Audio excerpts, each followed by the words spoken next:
we'll have a lot of runners asking us at this time of year how to continue to keep their motivation up and train safely in what are quite cold, dark and challenging months to train in. Look, to start off with, kit is a really important but obvious element to doing that.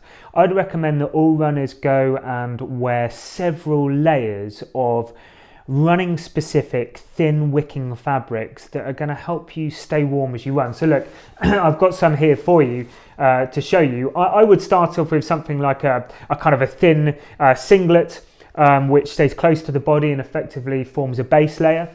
On top of that, I might layer on with a long sleeve top like this one from Saucony that also has a zip, which will allow a little bit more ventilation as I start to warm up through the run.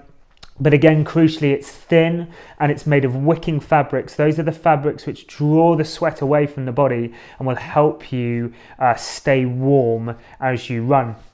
On top of that, and particularly in wet conditions, I'll pop on top a thin shell jacket like this one from Saucony, which will both keep the wet out, but again it's thin, so it's not going to keep me super hot. It just allows that kind of breathability, and having that layering process allows you to strip down as you warm up through the run.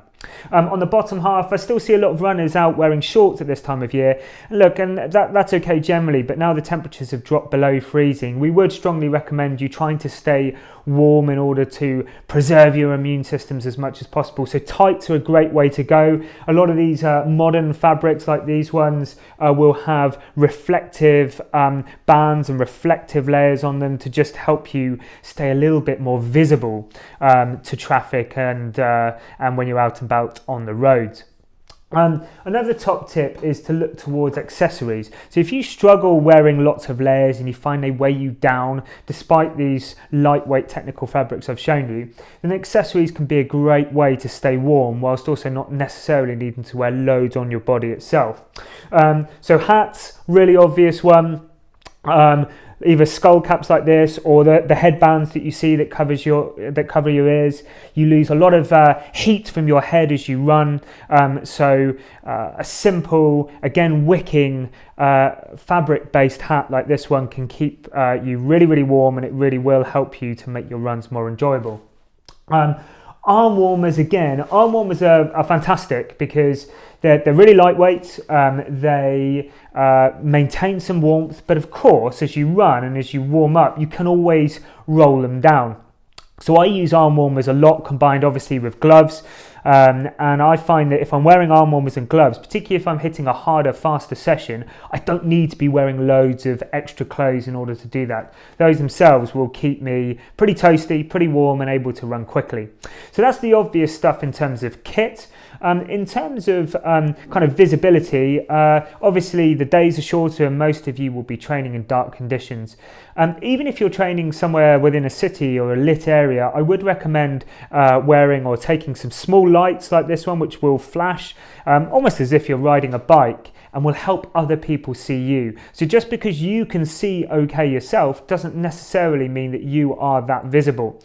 So having some warning lights or flashing lights just to make yourself that bit brighter, that bit more visible as you cross roads and move around through traffic can be a really sensible thing to do. If you live in the countryside, and you're looking to hit more countryside roads, darker roads, or areas of where you move from street lit areas to darker areas, a head torch is definitely an essential tool. I find that with a head torch like this one, I can even do interval based sessions without any street lighting at all, provided the environment I'm running in is safe underfoot. So these can be picked up pretty cheaply, and if you're looking for a sensible Christmas present for somebody, any of these layering fabrics or a kit like this, head torch, can be a great option to go for running family and friends because they're pretty cheap and they really will help you keep ticking along in the winter months. In terms of the actual training itself, I think the key thing to say is that even if it's icy outside, that doesn't necessarily mean that you don't have any options to train.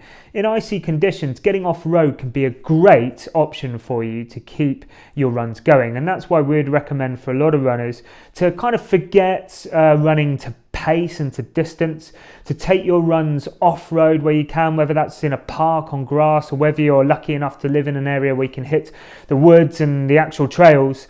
Converting your sessions to running to time and perceived effort will allow you to still hit your good quality sessions and really still get the legs turning over, but with a little bit more grippiness and firmness underfoot. Obviously, running on icy tarmac is not necessarily a sensible or safe option for you. So get off road, perhaps wear some trail shoes like these, like I did this morning, which have got the grip underneath, which really will help you maintain your posture and just feel secure as you're running up and down those hills and in wet conditions. So get off road, wear the right kit, and please do recognise that in what is a really busy time for all of us, social occasions, family, work stress, you can achieve an awful lot from a 30 to 45, even 60-minute run if you've got time. Think about adding more quality to your running at this time of year if you're struggling for time. So get out there, enjoy your training, and we look forward to hearing how you get along.